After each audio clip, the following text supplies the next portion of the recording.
the first AFL-NFL World Championship game in professional football, known retroactively as Super Bowl I and referred to in some contemporaneous reports as the Super Bowl, was played on January 15, 1967 at the Los Angeles Memorial Coliseum in Los Angeles, California.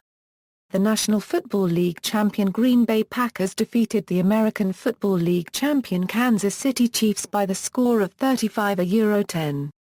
Coming into this game, considerable animosity remained between the AFL and NFL, thus the teams representing the two rival leagues felt pressure to win.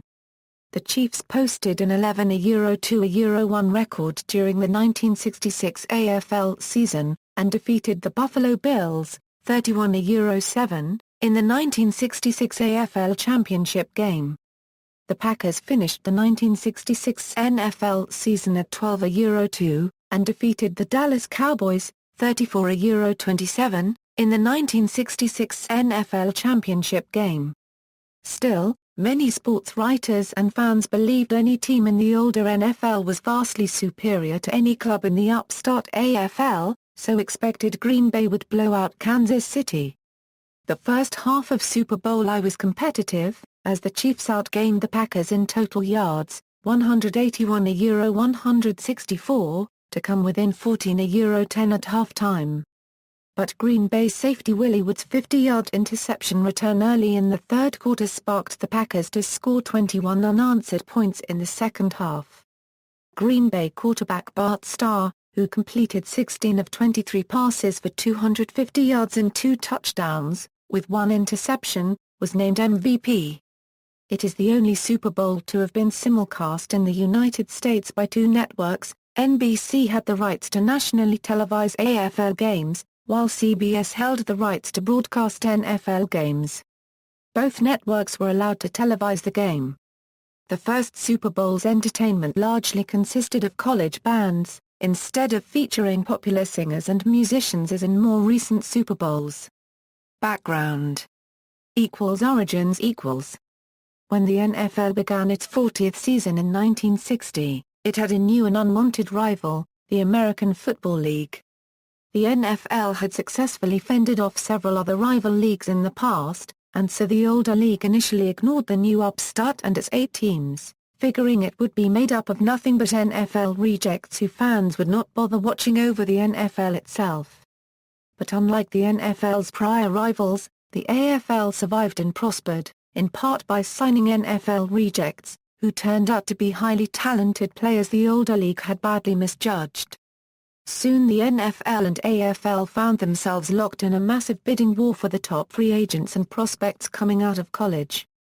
Originally, there was a tacit agreement between the two not to raid each other by signing players who were already under contract with a team from an opposing league. This policy broke down in early 1966 when the NFL's New York Giants signed Pete Gagolak, a place kicker who was under contract with the AFL's Buffalo Bills.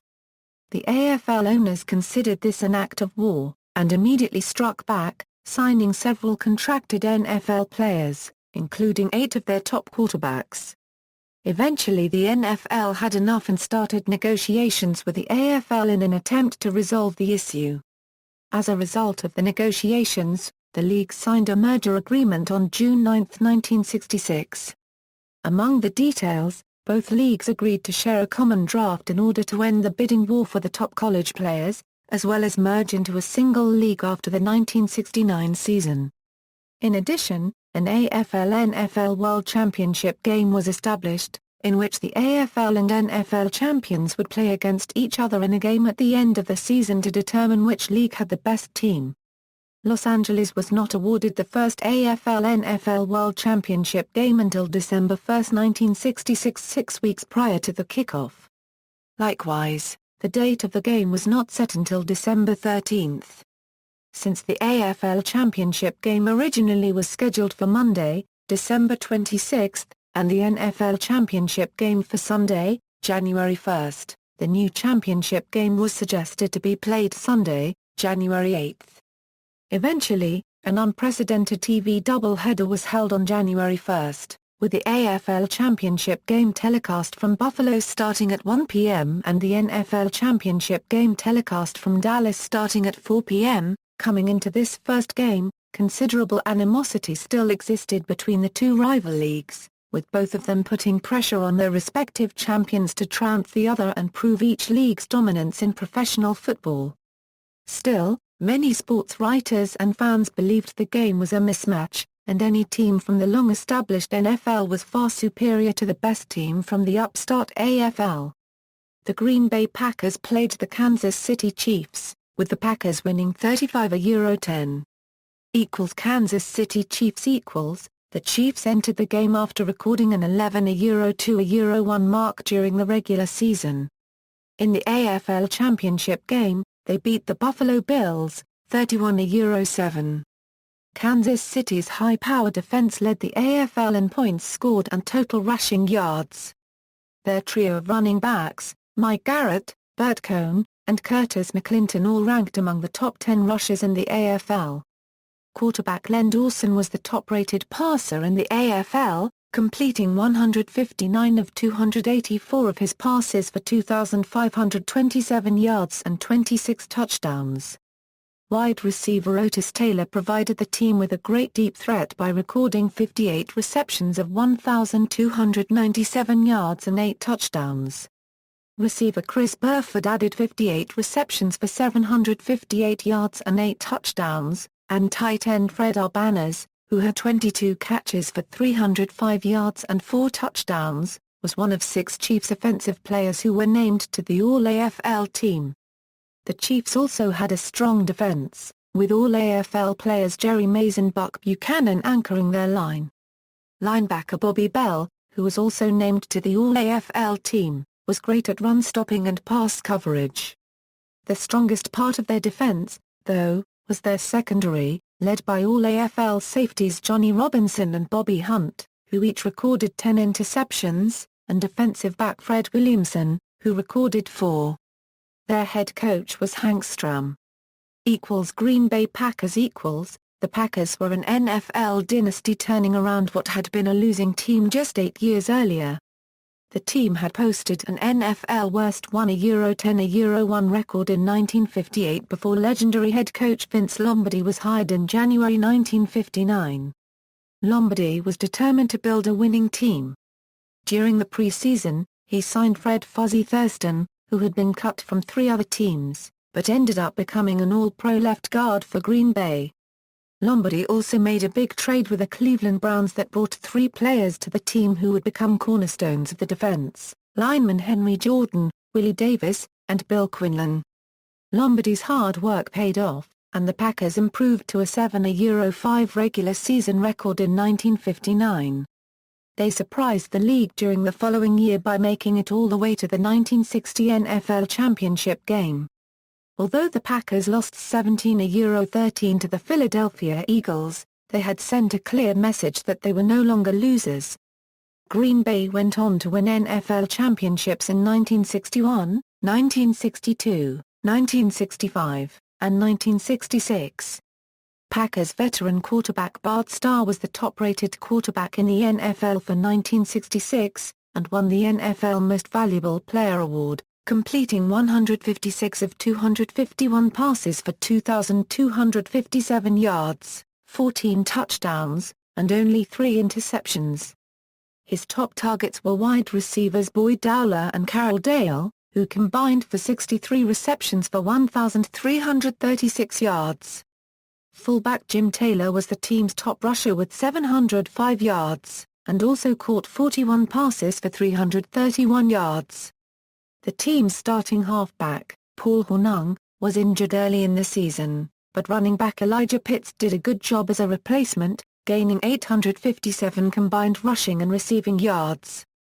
The Packers' offensive line was also a big reason for the team's success, led by All-Pro guards Jerry Kramer and Thurston, along with Forrest Gregg.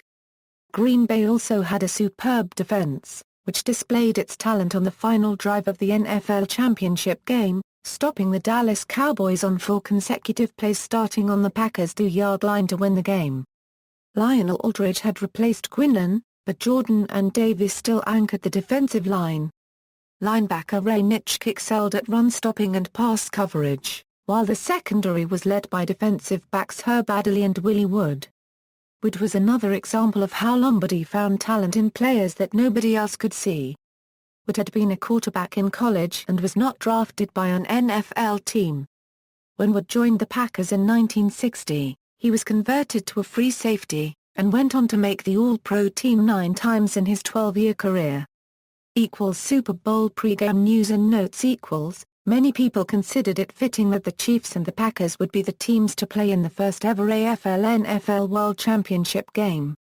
Kansas City owner Lamar Hunt had founded the AFL, while Green Bay was widely considered one of the better teams in NFL history. Lombardi was under intense pressure from the entire NFL to make sure the Packers not only won the game, but preferably won big to demonstrate the superiority of the NFL. CBS announcer Frank Gifford, who interviewed Lombardi prior to the game, said Lombardi was so nervous, he held onto my arm and he was shaking like a leaf. It was incredible. The Chiefs saw this game as an opportunity to show they were good enough to play against any NFL team. One player who was really looking forward to competing in this game was Len Dawson, who had spent 3 years as a backup in the NFL before joining the Chiefs. However, the Chiefs were also nervous.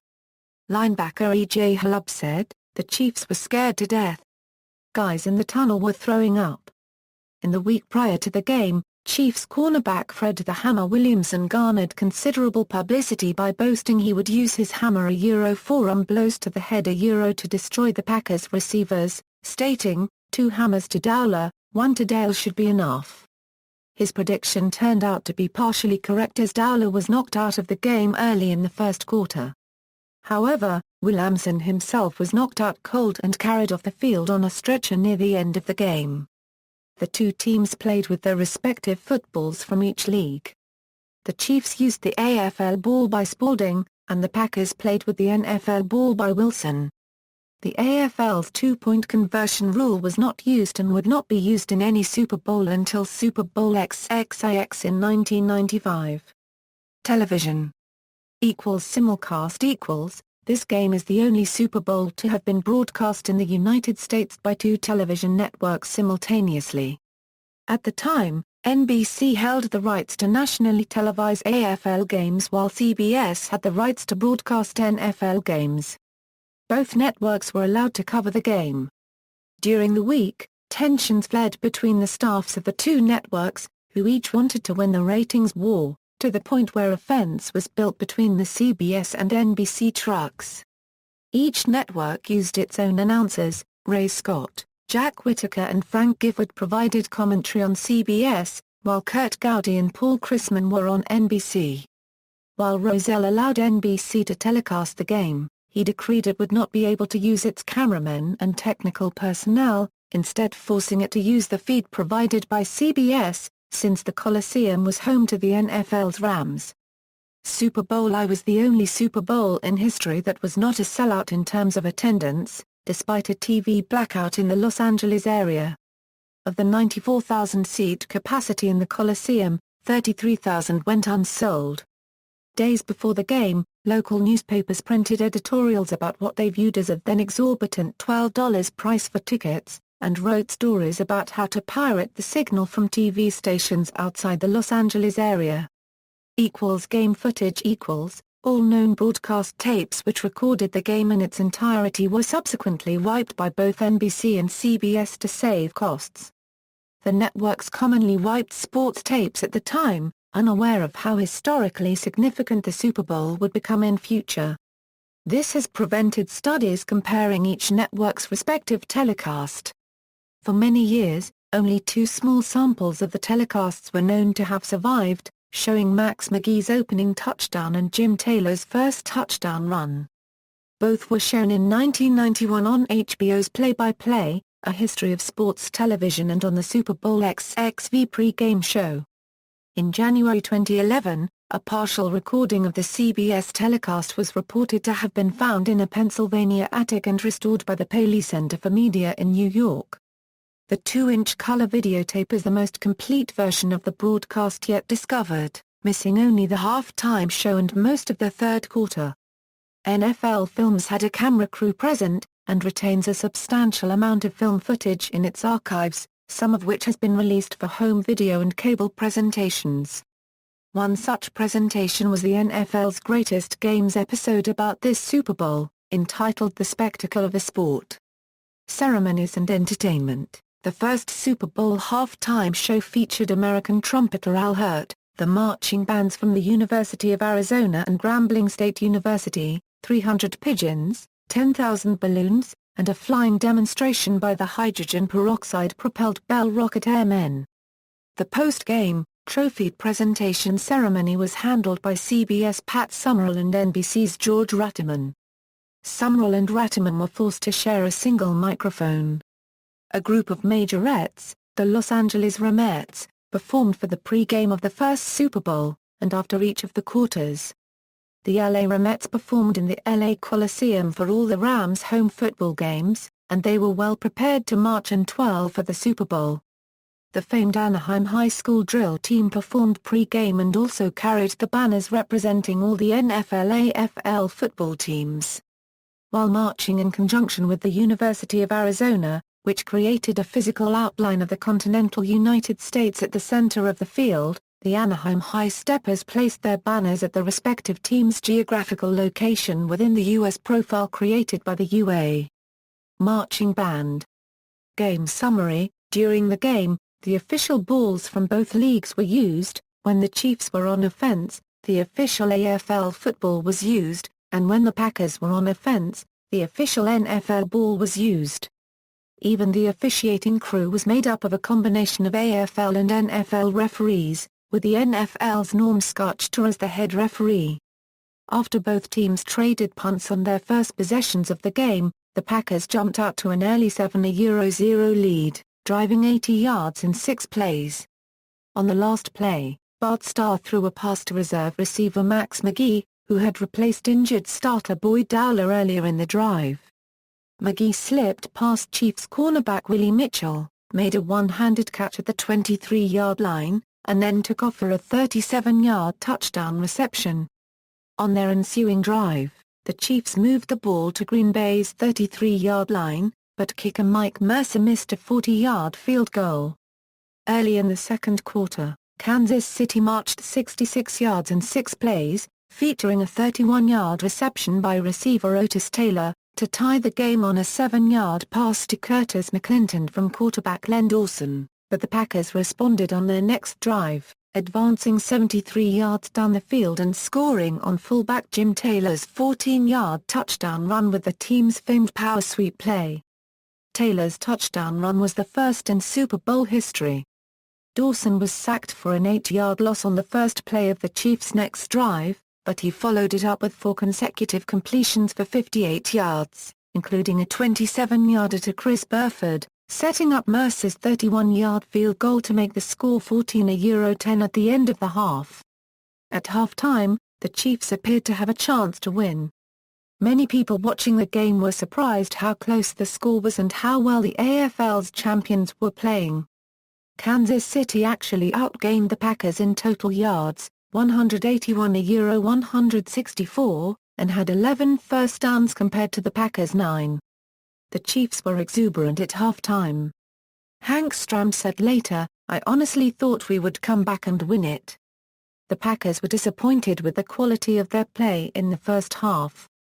The coach was concerned, said defensive end Willie Davis later. Lombardi told them the game plan was sound, but that they had to tweak some things and execute better.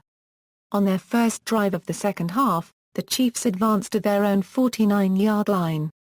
But on a third-down pass play, a heavy blitz by linebackers Dave Robinson and Leroy Caffey rushed Dawson's throw, and the ball was intercepted by Willie Wood, who then returned it 50 yards to Kansas City's 5-yard line, the biggest play of the game, wrote Starr later. On their first play after the turnover, running back Elijah Pitt scored on a 5-yard touchdown run to give the Packers a 21-10 lead. The Packers' defense would then dominate the Chiefs' offense for the rest of the game, only allowing them to cross midfield once, and for just one play. The Chiefs were forced to deviate from their game plan, and that hurt them. The Chiefs' offense totaled 12 yards in the third quarter, and Dawson was held to 5 of 12 second-half pass completions for 59 yards. Meanwhile, Green Bay forced Kansas City to punt from their own 2-yard line after sacking Dawson twice and got the ball back with good field position on their own 44. McGee subsequently caught 3 passes for 40 yards on a 56-yard drive that ended with his 13-yard touchdown reception. Midway through the fourth quarter, Starr completed a 25-yard pass to Carroll Dale and a 37-yard strike to McGee, moving the ball to the Chiefs' 18-yard line. 4 plays later, Pitt scored his second touchdown on a 1-yard run to close out the scoring, giving the Packers the 35-10 win. Also in the fourth quarter, Fred Williamson, who had boasted about his hammer prior to the game, was knocked out when his head collided with running back Donnie Anderson's knee, and then suffered a broken arm when Chiefs linebacker Cheryl Headrick fell on him. Williamson had 3 tackles for the game. Hornung was the only Packer not to see any action. Lombardi had asked him in the fourth quarter if he wanted to go in, but Hornung declined, not wanting to aggravate a pinched nerve in his neck. McGee, who caught only 4 passes for 91 yards and 1 touchdown during the season, finished Super Bowl I with 7 receptions for 138 yards and 2 touchdowns. After the game was over, a reporter asked Vince Lombardi about if he thought Kansas City was a good team. Lombardi responded that he did not think Kansas City was good enough to play in the NFL, comparing them to NFL Championship Game loser Dallas. The Green Bay Packers were each paid a salary of $15,000 as the winning team. The Chiefs were paid $7,500 each. Box score equals. Final statistics, source, NFL.com Super Bowl I. Statistical comparison equals, note. According to NBC radio announcer Jim Simpson's report at halftime of the game, Kansas City led 11-9 in first downs at halftime, 181-164 in total yards, and 142-113 in passing yards. Bart Starr completed 8 of 13 with no interceptions, while Len Dawson was 11 of 15 with no interceptions. Green Bay led 14-10 at halftime. Green Bay had the ball 5 times, although only for a minute or so on the last possession. They punted on their first possession, scored a touchdown on their second, punted on their third, scored a touchdown on their fourth, and had the ball when the half ended on their fifth. Kansas City had the ball 4 times punting on their first possession, driving to a missed field goal on their second possession, scoring a touchdown on their third, and kicking a field goal on their fourth. This means, in the second half, Green Bay led 12-6 in first downs, 197-58 in total yards, 115-25 in passing yards, and 82-33 in rushing yards. Starr and his late-game replacement, Zach Bradkowski, were 8 for 11 with 1 interception. Dawson and his late-game replacement, Pete Beathard, were just 6 for 17, also with 1 interception. Each team had the ball 7 times in the second half, although Green Bay's first possession was just 1 play and their 7th possession was abbreviated because the game ended.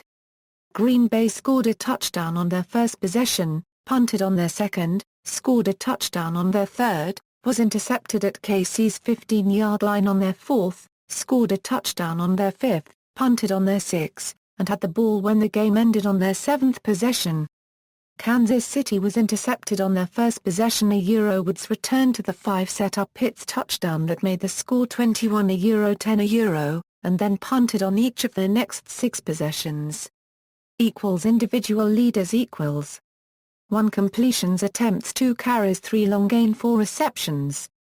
Starting lineups, source, Hall of Famer Officials, referee, Norm Skarchta, umpire, George Young, head linesman, Bernie Ullman, line judge, Al Sabato, field judge, Mike Lysetsky, back judge, Jack Reeder. Note, a 7-official system was not used before 1978. Since officials from the NFL and AFL wore different uniform designs, a neutral uniform was designed for this game. These uniforms had the familiar black and white stripes, but the sleeves were all black with the official's uniform number. This design was also worn in Super Bowl II, but was discontinued after that game when AFL officials began wearing uniforms identical to those of the NFL during the 1968 season, in anticipation of the AFL-NFL merger in 1970.